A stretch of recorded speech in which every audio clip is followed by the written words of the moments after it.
माने चाय पिलाओ तो मारो राजीव भाई को, क्योंकि कैफीन है, निकोटिन है, दोनों ही जहर है। कॉफी पिलाओ तो भी मारो राजीव भाई को, और ऊपर से ठंडा पिला दो तो और जल्दी मार डालो राजीव भाई को। आए हैं राजीव भाई अतिथि बन के और पिला रहे हैं उनको कोका कोला, माने कार्बन डाइऑक्साइड। दिमाग ऐसा गुलाम हो गया है कि 1 मिनट सोचते नहीं है कि हम कर क्या रहे, और यह सब विकास के ही नाम पे होता। और एक एक कंपनी इस देश में आई है, ये जो विदेशी कंपनियां है ना, एक कंपनी है उसका नाम है कॉलगेट पामोलिव, अमेरिका की कंपनी, इस देश में आई 50,000 रुपए की पूंजी से उसने इस देश में धंधा शुरू किया।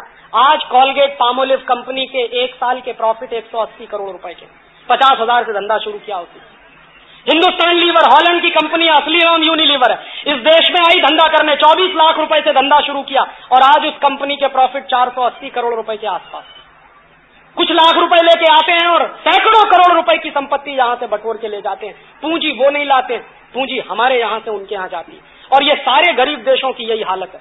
दुनिया के 120 गरीब देशों से जितनी पूंजी दुनिया के अमीर देशों में जाती है आप सोच नहीं सकते। लास्ट ईयर के आंकड़े हैं अंकटाड के, United Nations commission on trade and development के लास्ट ईयर की बुकलेट के आंकड़े हैं, वो मैं कोट कर रहा हूं कि 120 देशों में एक साल में अमीर देशों से लगभग $500 बिलियन की पूंजी आती है, कर्जे के रूप में, फॉरेन डायरेक्ट इन्वेस्टमेंट के रूप में, फॉरेन एड के रूप में। और इन्हीं 120 देशों से अमीर देशों को जो जाने वाली पूंजी है वो $745 अरब है, $745 बिलियन चला जाता है, 500 बिलियन वहां से आता कम है, जाता ज्यादा है। पूंजी वो नहीं लाते हैं, पूंजी हम उनको देते हैं। ये उल्टा दुष्चक्र बनाया हुआ, और इसी लूट के दुष्चक्र को कायम बनाने के लिए ये लिबरलाइजेशन है, ग्लोबलाइजेशन है, गेट है, IMF है, वर्ल्ड बैंक है, WTO है, ये जितने तामझाम है ये सभी इस लूट के सिलसिले को बरकरार बनाए रखने के लिए। और एक आखिरी बात आपसे और कहता हूं कि एक बाजू में तो ये लूट चल रही, आर्थिक शोषण चल रहा है, राजनीति की हालत कितनी नपुंसक है वो आप देख रहे हैं कि इस देश के पार्लियामेंट के माध्यम से सब कुछ बिक रहा। अभी तो हीरे की खदान बिकेगी विदेशी कंपनी को, सोने की खदान बिकेगी विदेशी कंपनी को, कोलसा की खदान बेचने का फैसला हो गया विदेशी कंपनियों को, ऑयल एंड नेचुरल गैस जितना जमीन के अंदर है वो विदेशी कंपनियों को बेचना है। वो घोषणा अभी यहां प्रधानमंत्री करके गए हैं बंबई में 1 हफ्ते पहले। तो जितना जमीन के अंदर सोना है, चांदी है, हीरा है, कोलसा है, या आपके जमीन के अंदर ऑयल एंड नेचुरल गैस है, ये सब विदेशी कंपनियों को बिकेगा। ये तो धड़ल्ले से चल रहा। और इसके अलावा जितने पब्लिक सेक्टर हैं वो भी बिकेंगे। आज का अखबार आप उठाइए देखिए, economic times, financial express, Bharat सरकार ने एक कमीशन बनाया पब्लिक सेक्टर के डिसइन्वेस्टमेंट के लिए। उन्होंने रिकमेंडेशन करना चालू किया कि सब पब्लिक सेक्टर बेचो एक तरफ। और इन पब्लिक सेक्टर्स में मालूम है पैसा किसका? आपका है, मेरा। हमारे आपके खून पसीने की कमाई का, टैक्स का इस देश के पब्लिक सेक्टर में 3 लाख करोड़ रुपया लगाया हुआ। इनके बाप का नहीं है जो ये बेच रहे। और 1 मिनट भी इन्होंने पार्लियामेंट से इजाजत नहीं ली। ये कहते हैं कि हमारे कैबिनेट ने फैसला कर लिया हम बेचेंगे।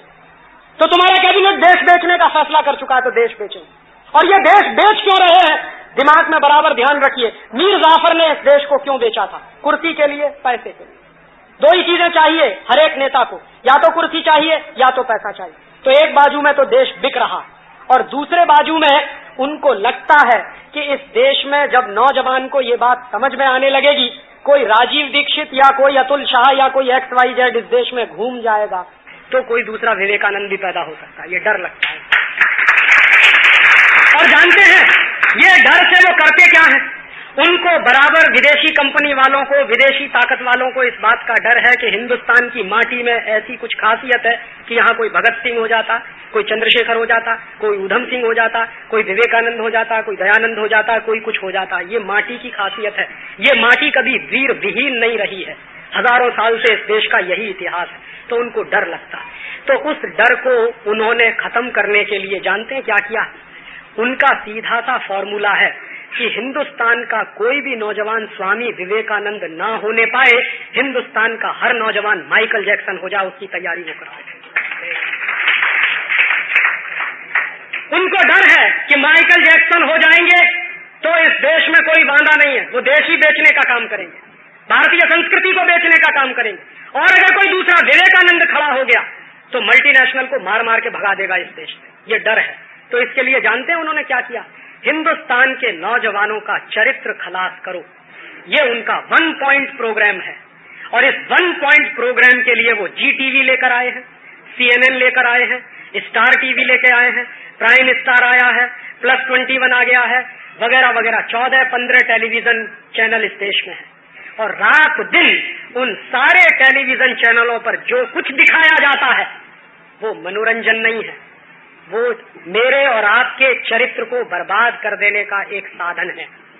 और मैं अक्सर लोगों से पूछता हूं कि भाई कल तक आपके घर में एंटीना लगा था, अब ये डिश एंटीना काहे को लगवा लिया?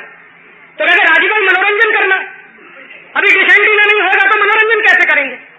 तो जिनके घर में डिश एंटीना है उन्होंने डिश एंटीना लगवा लिया, और जिनके घर में डिश एंटीना नहीं है उन्होंने क्या किया? केबल कनेक्शन ले लिया।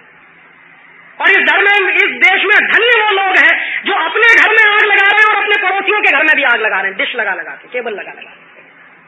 घर घर में केबल कनेक्शन, घर घर में डिश एंटीना। और जिसके भी घर में घुसो पूछो कि भाई क्या करते हो, तो कहते हैं राजीव भाई दिन भर काम करते हैं, थक जाते हैं, तो कुछ तो मनोरंजन चाहिए। तो ठीक है मनोरंजन करो। तो क्या करते हैं मनोरंजन? छोटे छोटे बच्चे बैठे, उनके साथ उनके मम्मी पापा बैठे, उनके साथ उनके दादा दादी बैठे, उनके साथ उनके नाना नानी बैठे, 3-3 पीढ़ियां एक साथ बैठी है। और टेलीविजन पे क्या चल रहा है? ATN पर क्या आता है? चोली के पीछे क्या है? चीज बड़ी है मस्त मस्त। और आप मुझे अपने दिल पे हाथ रख के कहो कि चोली वाला गाना सुनकर आपका मनोरंजन होता है या कुछ और होता है? चीज बड़ी है मस्त मस्त वाला गाना सुन के आपका मनोरंजन होता है या कुछ और होता है? और ये बात मैं खासकर नौजवानों से और बच्चों से कह रहा हूं कि तुम जरा अपने दिल पे हाथ रख के मुझे बताओ कि अगर मान लो मेरे सामने मेरी मां खड़ी, तुम्हारे सामने तुम्हारी मां खड़ी है, और टेलीविजन पर गीत आता है तेरी चोली के पीछे क्या है, अपनी मां से पूछने की हिम्मत है तेरी चोली के पीछे क्या है? मान लो हमारे सामने हमारी बहन खड़ी जो हर साल मेरी कलाई पे राखी बांधती है और मेरे लिए दुआएं करती है भगवान से, वो बहन मेरे सामने खड़ी है और गीत आ रहा